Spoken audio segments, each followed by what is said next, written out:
Atos dos Apóstolos capítulo 19. Enquanto Apolo estava em Corinto, Paulo, atravessando as regiões altas, chegou a Éfeso. Ali encontrou alguns discípulos.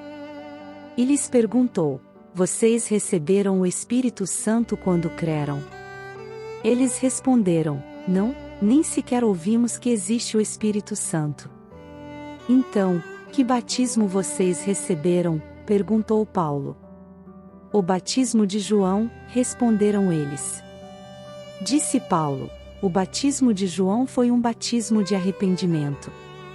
Ele dizia ao povo que cresce naquele que viria depois dele, isto é, em Jesus. Ouvindo isso, eles foram batizados no nome do Senhor Jesus.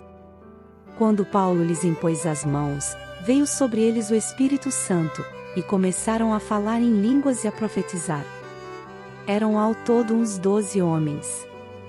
Paulo entrou na sinagoga e ali falou com liberdade durante 3 meses, argumentando convincentemente acerca do reino de Deus. Mas alguns deles se endureceram e se recusaram a crer, e começaram a falar mal do caminho diante da multidão. Paulo, então, afastou-se deles. Tomando consigo os discípulos, passou a ensinar diariamente na escola de Tirano. Isso continuou por 2 anos, de forma que todos os judeus e os gregos que viviam na província da Ásia ouviram a palavra do Senhor. Deus fazia milagres extraordinários por meio de Paulo. De modo que até lenços e aventais que Paulo usava eram levados e colocados sobre os enfermos.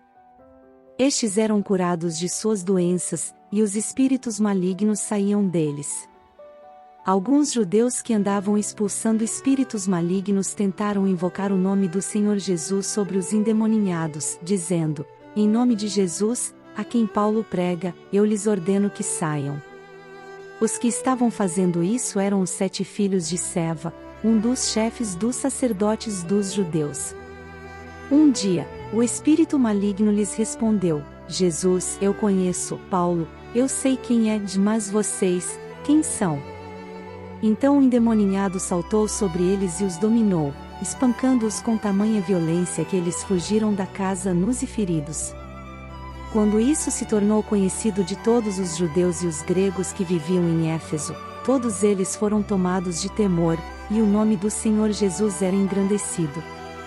Muitos dos que creram vinham, e confessavam e declaravam abertamente suas más obras.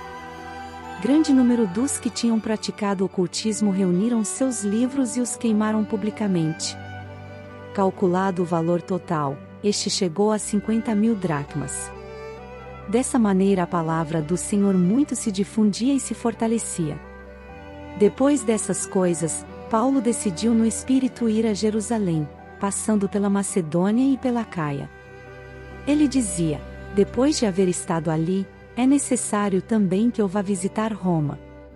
Então enviou à Macedônia 2 dos seus auxiliares, Timóteo e Erasto, e permaneceu mais um pouco na província da Ásia. Naquele tempo houve um grande tumulto por causa do caminho. Um ourives chamado Demétrio, que fazia miniaturas de prata do templo de Ártemis e que dava muito lucro aos artífices, reuniu-os juntamente com os trabalhadores dessa profissão e disse: Senhores, vocês sabem que temos uma boa fonte de lucro nesta atividade e estão vendo e ouvindo como este indivíduo, Paulo, está convencendo e desviando grande número de pessoas aqui em Éfeso e em quase toda a província da Ásia. Diz ele que deuses feitos por mãos humanas não são deuses. Não somente há o perigo de nossa profissão perder sua reputação, mas também de o templo da grande deusa Ártemis cair em descrédito e de a própria deusa, adorada em toda a província da Ásia e em todo o mundo, ser destituída de sua majestade divina. Ao ouvirem isso, eles ficaram furiosos e começaram a gritar: Grande é a Ártemis dos Efésios! Em pouco tempo a cidade toda estava em tumulto. O povo foi às pressas para o teatro, arrastando os companheiros de viagem de Paulo, os macedônios Gaio e Aristarco. Paulo queria apresentar-se à multidão, mas os discípulos não o permitiram. Alguns amigos de Paulo dentre as autoridades da província chegaram a mandar-lhe um recado, pedindo-lhe que não se arriscasse a ir ao teatro. A assembleia estava em confusão, uns gritavam uma coisa, outros gritavam outra. A maior parte do povo nem sabia por que estava ali. Alguns da multidão julgaram que Alexandre era a causa do tumulto, quando os judeus o empurraram para a frente. Ele fez sinal pedindo silêncio, com a intenção de fazer sua defesa diante do povo. Mas quando ficaram sabendo que ele era judeu, todos gritaram a uma só voz durante cerca de 2 horas: "Grande é a Ártemis dos Efésios!" O escrivão da cidade acalmou a multidão e disse: "Efésios, quem não sabe que a cidade de Éfeso é a guardiã do templo da grande Ártemis e da sua imagem que caiu do céu? Portanto, visto que estes fatos são inegáveis, acalmem-se e não façam nada precipitadamente. Vocês trouxeram estes homens aqui, embora eles não tenham roubado templos nem blasfemado contra a nossa deusa. Se Demétrio e seus companheiros de profissão têm alguma queixa contra alguém, os tribunais estão abertos, e há procônsules. Eles que apresentem suas queixas ali.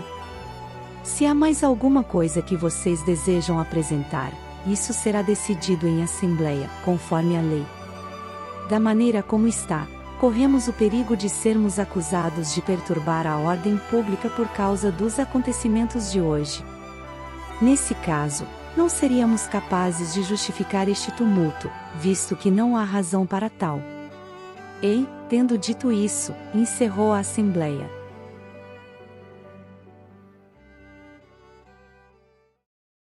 Junte-se a nós na jornada pela eternidade através da Palavra de Deus. Inscreva-se agora no canal Objetivo Eternidade e comece todos os seus dias com uma mensagem inspiradora às 6 horas da manhã. Não perca a oportunidade de fortalecer a sua fé e crescer em sabedoria espiritual. Clique no botão de inscrição e faça parte da nossa comunidade comprometida com a busca pela verdade divina.